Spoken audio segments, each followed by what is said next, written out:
अस्सलाम वालेकुम दोस्तों कुछ लोग आके शिकायत करते हैं कि उनका जो जेंटल एरिया है, पीनस का एरिया है, उसके इर्द गिर्द छोटे छोटे दाने निकले हुए हैं। उनको वहाँ पे काफ़ी ज़्यादा खारिश होती है।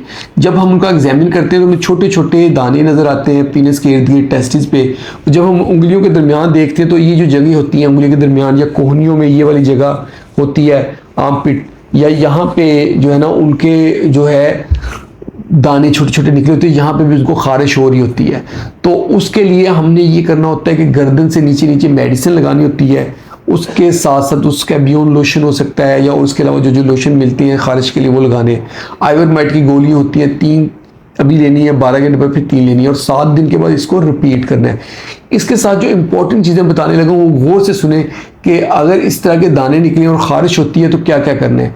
देखिए, नाखून छोटे कर लेने हैं, गर्दन से नीचे नीचे वो मेडिसिन नहा के लगा लेनी है और लगी रहने देनी है। जो हिस्सा आप धोएंगे उस हिस्से पे दोबारा वो मेडिसिन लगा लेनी है। हाथ धोते हाथ पे दोबारा लगाना है। 24 घंटे वो मेडिसिन लगी रहेगी। 24 घंटे के बाद साबुन से अच्छी तरह नहाना है, और जो कपड़े पहनने हैं वो उल्टे करके इस्त्री किए हों उल्टे कर लेने हैं, फिर अच्छी तरह इस्त्री करनी है।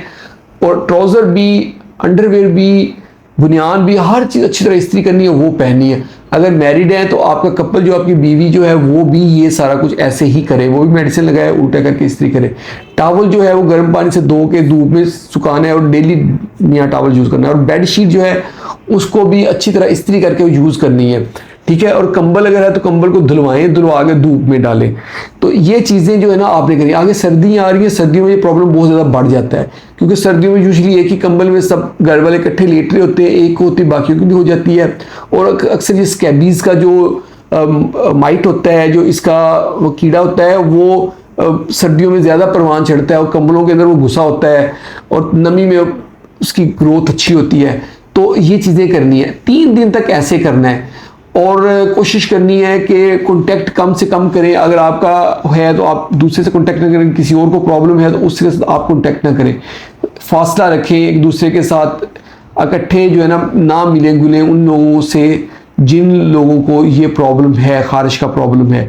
तो इससे ये चीज़ बेहतर हो जाती है। ये थी आज की हमारी वीडियो कि अगर खारिश का मसला है तो उसको कैसे मैनेज करना है। होप आप लोगों को वीडियो पसंद आई होगी। अगर वीडियो पसंद आई तो इसको लाइक कर दें, उसको शेयर करें अपने दोस्तों के साथ, ताकि आपको हेल्थ से रिलेटेड अच्छी वीडियो